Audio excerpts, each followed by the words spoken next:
morning, I'm Thomas Deloison. Welcome to Silverstone, the home of British motorsports. We hope you will enjoy all the videos and all the content we've put for you on Facebook. You can like this and share with your friends.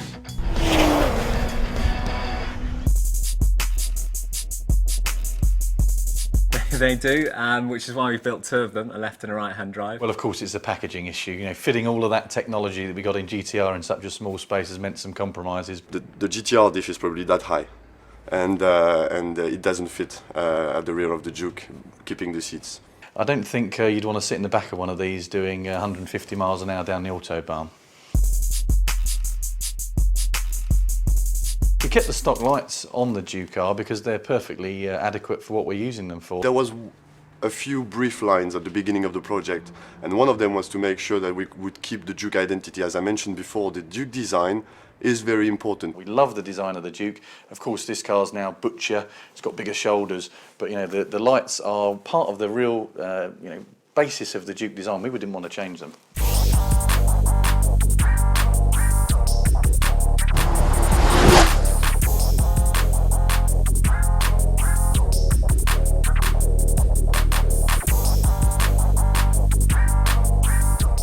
Well, Michael, the engine we've got in the Juke is exactly the same as the GT-R. It's a V6 twin turbo, something that Nissan are quite famous for, their V6 engines. We've got V6 in the 370Z, we've got a V6 in the Murano, and the GT-R is a V6 with twin turbos on. That's how we get 480 plus horsepower out of those cars.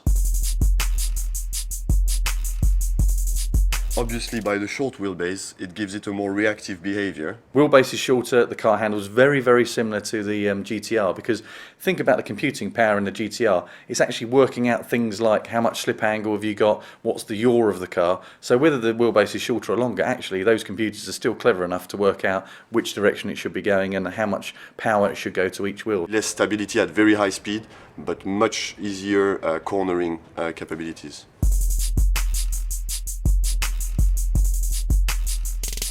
Well, that's actually the beauty of the GT-R electronic system, which is the all-wheel drive.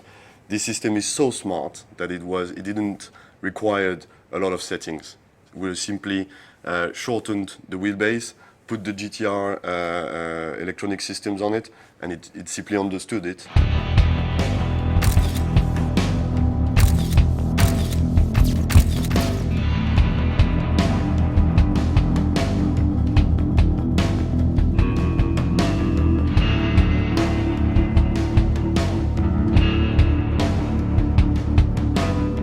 It's very different. The whole ambience inside the car is very different because you've got the Juke style interior, and obviously you're sitting a lot higher than in the GT-R as well. So dynamically it's fairly similar, but you can definitely tell you're in the Juke rather than the GT-R.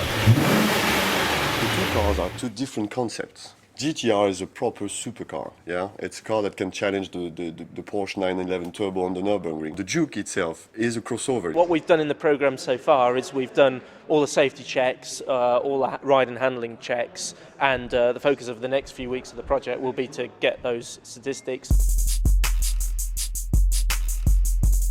That's an interesting idea.